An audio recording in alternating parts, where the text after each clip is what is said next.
Have you ever thought to yourself, damn, I'm doing too good in school right now. You know what? I need to slow down a bit or else my grades will be too high. If you ever had that thought, then you're in luck because in this video, I'll be sharing the 4 exact things that you need to do if you want to do terrible in your class.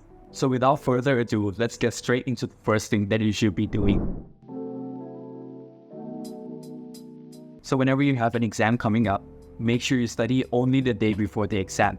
And in that day when you're studying, you should study for hours nonstop because that's what successful people do. So make sure you take absolutely no breaks and make sure you fight through all the headache because you need discipline.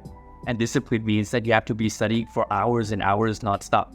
And make sure you sleep as less as possible too, so you can wake up on your exam day feeling absolutely devastated. So when you're studying, make sure that you passively study. Don't even think about doing practice questions or doing flashcards. You should try to make it as passive and relaxed as possible. So this means either reading your notes for hours or highlighting your textbook. Oh, and when you highlight, try to use different color codes because you should work smart and not work hard.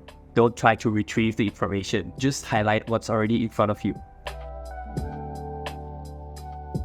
If somehow you are forced to do practice questions, whatever you do, never ever focus on the process of learning. So when you finish a list of practice questions, just look at the score that you have and judge yourself based on it. If you get a low score, then just tell yourself that you're not enough. But whatever you do, don't try to think of the process of learning. Don't try to fix your weaknesses and learn your mistakes. Let your scores completely affect your mood. So instead of just focusing on your weakest chapters, you should just do whatever you feel like doing. A good thing that you can do is to try to do as many easy practice questions as possible so you can get them all correct and then you can feel proud of yourself. But whatever you do, do not touch the challenging questions because prioritizing is your enemy.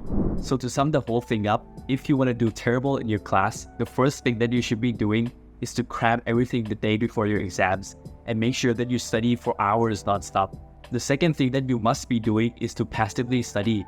You can do this by either rereading your notes or highlighting your textbook. Just make sure that all the information is already there in front of you and you're not actually using your brain power to retrieve anything. The third thing that you should do is to focus only on your scores when you're doing practice questions. So don't focus on trying to fix your weaknesses, but just let your scores determine how you feel. And the fourth thing that you should be doing is to never prioritize. Don't try to focus on improving your weak chapters.